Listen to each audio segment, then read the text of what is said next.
In 1955, Emmett, a 14-year-old black boy from Chicago, was kidnapped, brutally beaten, and lynched in Mississippi after he was accused of whistling at a white woman at a grocery store. His body was thrown into a river and found days later. The body was so badly damaged that we couldn't hardly just tell who he was, but he happened to have on a ring with his initials. The men charged in Emmett's killing, Roy Bryant and J.W. Milam, were acquitted by an all-white, all-male jury. And though they later confessed, no one served any time. His mother, Mamie Till Mobley, was thrust into the media spotlight and spoke out on national television. Well, the whole trial was just a farce, but the verdict was the one that I had expected to be given. She held an open casket funeral, and in allowing his tortured body to be photographed, brought public attention to the case, profoundly shaping the civil rights movement. For him to have died a hero would mean more to me than for him just to have died. And I know that his life can't be returned, but I hope that his death will certainly start a movement. And Vugu Nayosi, Black Revolutionary Now. Just wanted to speak on white criminality. And in this case, we have two criminals who actually got away with murder because they end up dying. And of course, we know this system of white supremacy protects their white criminals. So, Carolyn Bryant Dunham and Andrew Lester, these two criminals, hope they rest in eternal pain and suffering for their crimes against black people. Now, the first criminal up is Carolyn Bryant Dunham, who made headlines in the 1950s because this white supremacist, racist white woman accused 14-year-old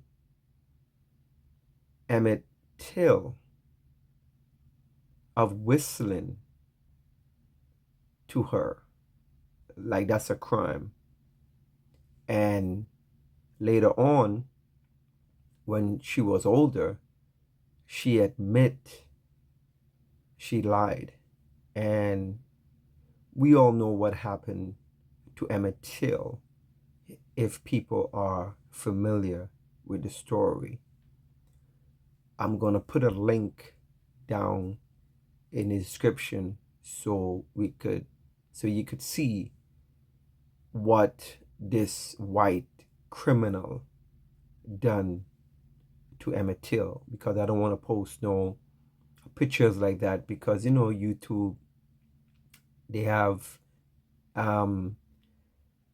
they tend to ban people and to shadow ban people and stuff like that. So yeah, check out in the description down below, and you could get to see the story on Emmett Till if you are not familiar. And I think it was a few years ago where a warrant was issued to her where they found from the 1950s. And these criminals in the justice, or I should say injustice system, hide and try to protect this white criminal who was responsible for unaliving a child, a 14-year-old child. And they protect her until she passed away. So she lived all these years since the 1950s and never was held accountable for unaliving a child. So yes, we have these criminals on the streets, but we also have the criminals in the justice or injustice system, the courts, the judges, and all these people who protect these white supremacists, who harm and unalive black people. Yes. And we need to make it known who these criminals are. And these two cases is just hundreds and thousands of black people who have been victimized and harmed by white supremacists who never see a day in jail. Yes, they probably get charged, and white supremacy like to put that in your face. Oh yeah, we charge, this white person for harming black people. We don't care about the charges. We care about the conviction, and we care about the jail time, the punishment. Because that's the only way you could reform a white supremacist. Well, in Missouri, prosecutors say a man has died just days after pleading guilty to shooting a black teenager who mistakenly rang his doorbell. 86-year-old Andrew Lester was awaiting sentencing after accepting a plea deal on Friday for shooting Ralph Yarl in the head back in 2023. You might remember that shooting sparked nationwide protests and demands for Lester's arrest. Lester had pleaded guilty to one count of second-degree assault and faced up to 7 years in jail. Prosecutors did not say how he died. Yarl's family telling NBC that Lester never apologized and delayed his trial to avoid taking accountability.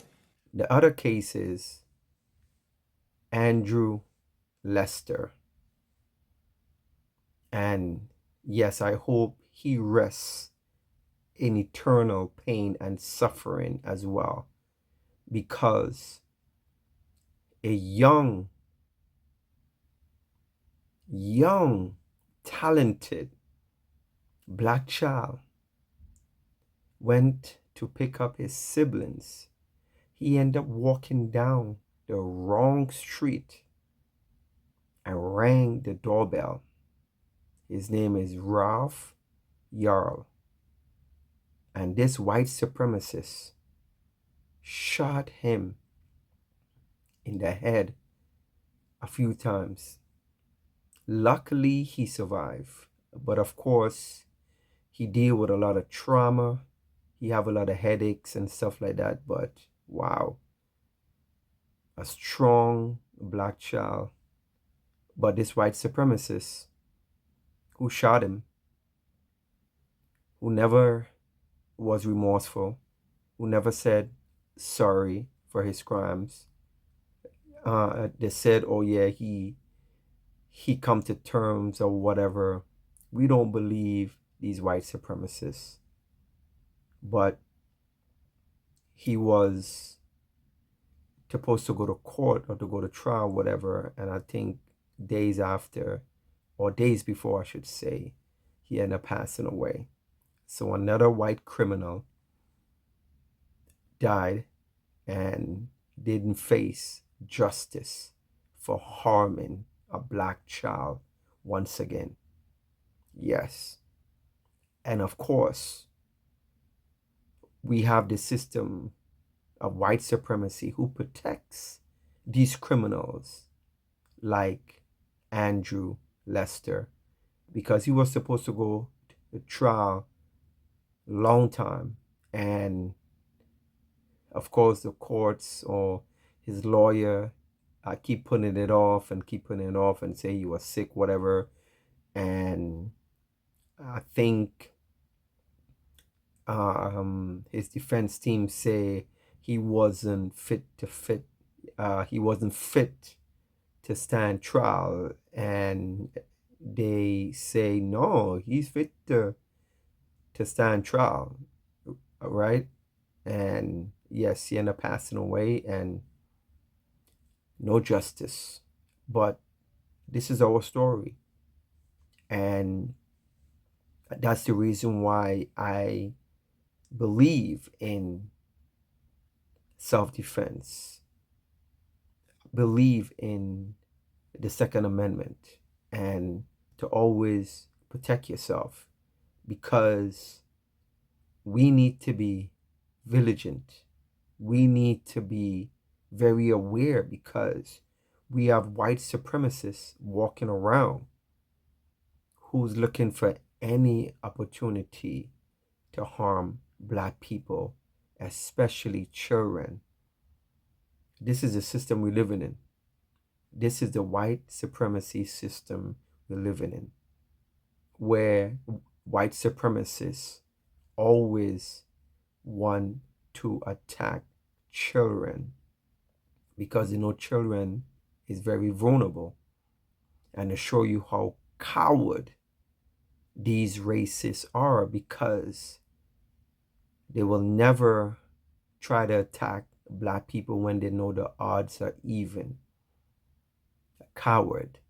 White supremacy is built on cowardness.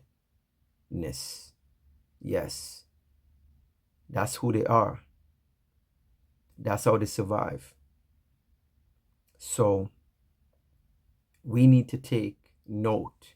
We need to use these two white supremacists as a case study and know the system we're living in, and know we need to protect ourselves by any means necessary, especially our children, because this white supremacy system will protect their criminals, right? And in this case, these two criminals, they end up passing away without facing justice. So I just wanted to bring you those two stories and to let you know that we not gonna allow people to get away with harming our people. It's 2025. Black people, man, listen up. Be aware. Know what's going on. Know where your children are at all times. Know that we can't be somber. Know that we can't just let our guard down in this system of white supremacy, of this system who protects